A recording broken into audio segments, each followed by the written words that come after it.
Okay, and today this is going to be my last video for this series of videos when I'm talking about marriage.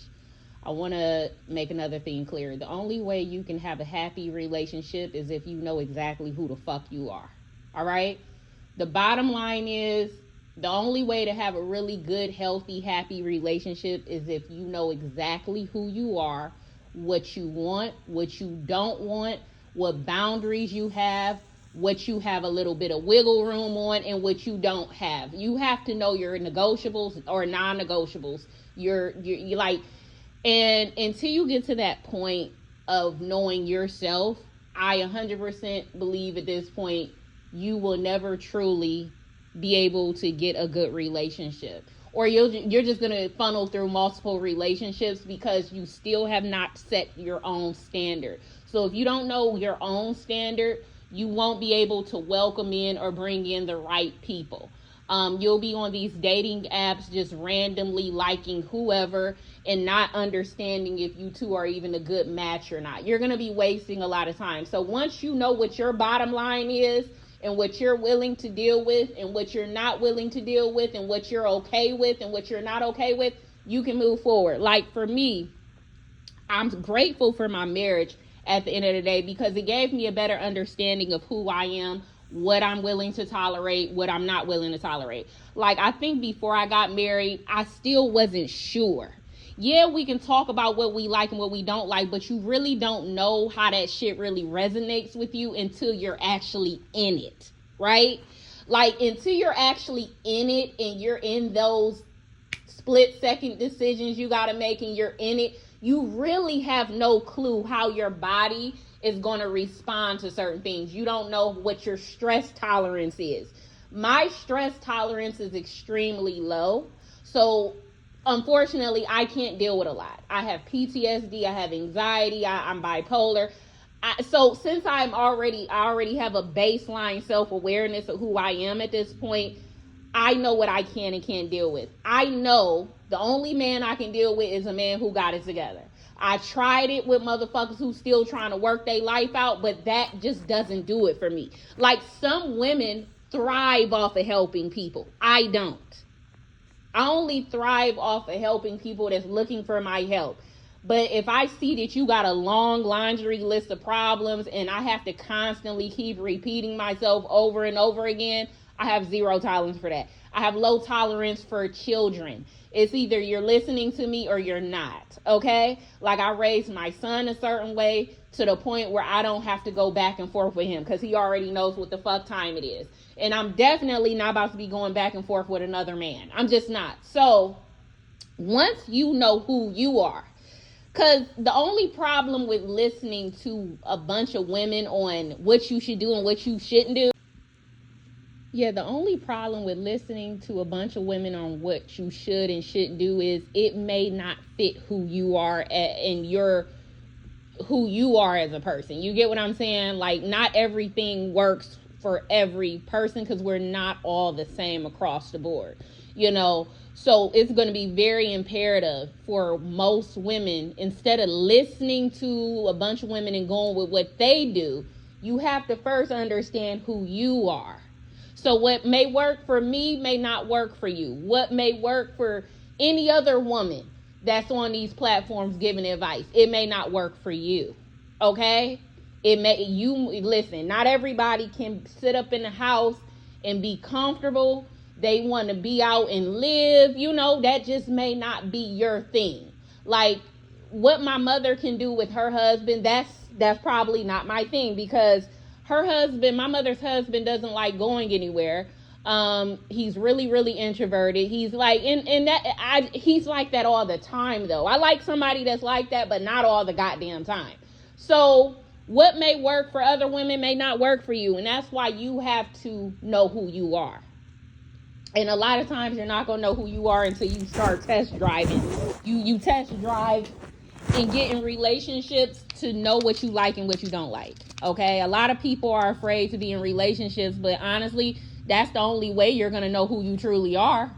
You gotta be willing to get out there, get your feelings hurt, be disappointed a little bit, just so you can have a better understanding of who you are. So avoiding relationships altogether isn't going to help you, because by the time you do get in a relationship, you're still going to be asked out, because you don't know who you are enough, and you just pick some random guy. Okay. So know who you are. Are you the woman who can sit in the house all day? Are you the woman who requires space? Are you the woman who's okay with long distance and you seeing the person once in a while? Are you clingy? Do you need a person who wants to be up under you 24/7? Are you someone who can settle with basic living, meaning areas that aren't rich, aren't fancy? You know, you're okay with basic. So who are you? Who are you at the end of the day? And this is only something you can personalize. It's not a general script. You can only personalize that for yourself. You're the only one who can come up with this conclusion of who you are and what type of man is best for you. And you may get to a point where you realize, you know what? I'm not fit for a relationship at all. I don't have what it takes to listen to anyone. I don't have what it takes to be a family woman. I don't have what it takes to want a kid, and like, I don't want to cook for nobody. I don't want to clean. I don't want to have a sex schedule. Like, you may be a woman that's like, I really don't want to put in the work, because a relationship requires work. You may just be a friends with benefits type of person. You may just be a fling type of person, dating only. You may not be the type of woman that's good for long-term commitment, because long-term commitment comes with work. It comes with headache. It comes with sacrifice. Maybe you don't want to do that at this point in your life. Maybe you don't have the energy to do all that. Maybe you're older, wiser, and you don't have time for the nonsense. If you're younger, you may have time and energy for that. But I feel like I'm personally at this point in my life where I don't have time for a lot other than a good time. And that's because I've already did a lot of work. I see why a lot of men be like, I want a younger woman, because they ain't did too much. They got all this energy to give to someone. Once you hit a certain age and you done accomplished so much in life and you done ran a marathon already, you're not looking to run another one. Once your child gets to become a teenager, you're not looking to start all over, creating a whole new family. You're not looking to go through marriage counseling, divorce court. You're not looking to help a guy start a business. You're not looking to do all that. It takes too much energy, effort. It's a headache. It's like, no, I'm just looking for champagne, walks on the beach, traveling, great sex, shopping, going out. Like, that's all I'm looking for. I wish I could do it with just one person and we're married and we're happy, but sometimes it's not like that until you really do some deep digging and find a guy who's absolutely 100% looking for the same thing. If you know you want kids one day, why are you talking to a man who don't want kids? You get what I'm saying? It's so many people that are wasting their time dealing with people, talking to people who, for a fact, is not on the same page. You want a kid and they don't. Or they want kids and you don't. You want a house, they don't. You want money and millions, they're okay with basic. You want to live on a beach, they want to live on a farm. You're family oriented, they're not. It's just like, you're super religious, they can take it or leave it. Now you're trying to beg somebody to be as religious as you, and they're just not like that. So you can't change people in their core. There's certain things about a person you can change, and then there's things about a person where that's not who they are at their core. You cannot try to change someone's core values. If a person's core values is to date multiple people at a time, unapologetically, you cannot stick around and try to force this person to be monogamous. Okay? You can't. If that's not who they are at their core, that's not what's going to happen.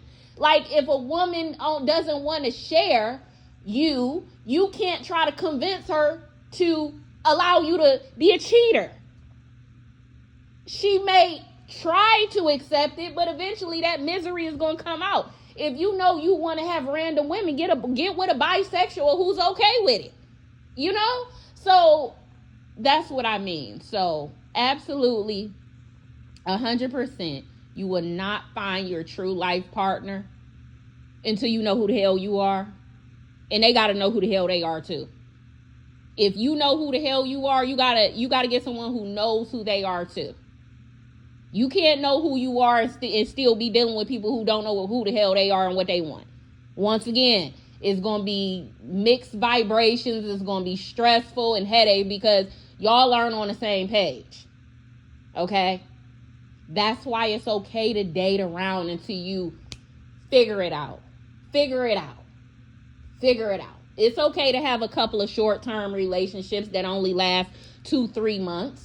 You know, not every person you talk to is going to be a long-term relationship. Some of these relationships may only last a couple of weeks, a month, and you can't be disappointed about that. Be like, I learned from this. I learned from this person what I like and what I don't like. Take it as a lesson and be like, okay, now I've leveled up another portion of my personality to know that's going to get me closer and closer to the person I truly need and want in my life.